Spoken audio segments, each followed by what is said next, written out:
దీనివల్ల ప్రయోజనం ఏంటి? సమాజానికి ఏమిటంటే, సమాజం అంటే ఏమిటి? కొంతమంది మనుషులు కలిసినప్పుడు మానవ సమాజం, జంతువులు గుంపులుగా ఉన్నప్పుడు జంతు సమాజం. అంటే సమస్త ప్రాణికోటి గుంపులు గుంపులుగా పుట్టుతున్నాయి, పెరుగుతున్నాయి.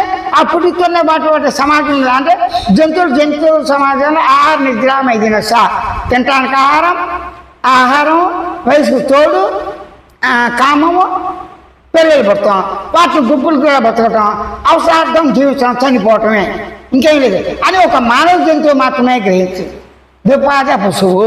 ఆ గ్రహించిన వాడు ఏం చేస్తాడు? సమస్త ప్రాణుల్ని మిమిక్రీగా అనుకరించవచ్చు. ఏ ఒక్క జంతువు అయినా మిగతా జంతువులు ఇమిటేషన్ చేస్తుందా? అసంభవం. కాబట్టి ఇక్కడ ఏంటి? మానవుడికి జ్ఞానం సహజ జ్ఞానం, కృత్రిమ జ్ఞానం కాదు, వచ్చిపోయేది కాదు. కృత్రిమ అంటే కల్పన జ్ఞానం, అంటే నిద్రలో కళ మెలకువలో తాను గుర్తించి గమనించని వచ్చిపోతున్నాయి కదా, అంటే కృత్రిమ జ్ఞానం. అంటే సగుణం నిర్గుణం, సాకారం నిరాకారం.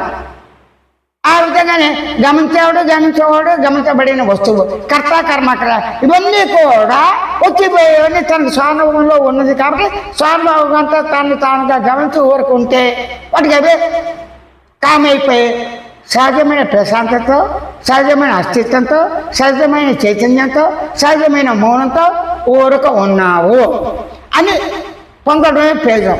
అంటే ఊరుకుంటే ఏం ప్రయోజనం? హాయిగా ఉంది కదా.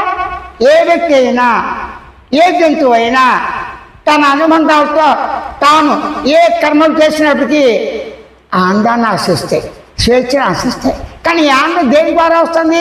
ఆహారం తినడం ద్వారా. ఆహారం తింటే ఆనందం వస్తుంది, ఆహారం ఎక్కువైపోతే అనారోగ్యం వదిలేస్తుంది. కాబట్టి మన వస్తువులతోనూ, మనుషులతోనూ, నమ్మకాలతోనూ, దేవుడు ఉన్నాడని కానీ లేడని కానీ, ఆస్తిక నాస్తికవాదాలు ఏదైనప్పటికీ ప్రకృతి వల్ల కానీ తను అనుభవించేవన్నీ వచ్చిపోయేవన్నీ తనకు అవగాహన ఉంది. అదే సమయంలో ఈ అనుకునేవాడికి ఎరుక లక్ష్యంతో ఎరుకగా ఉండటం అస్తిత్వంతో సహజమని స్వామి నిపుణ చైతన్య స్వయం అవగాహనతో సరళంగా, స్పష్టంగా, శుద్ధిగా, నేరుగా అవగతం చేస్తున్నాడు. ఉన్నదాన్ని ఉన్నట్లుగా ఉందని గ్రహించడమే స్వయం సాక్షాత్కారం.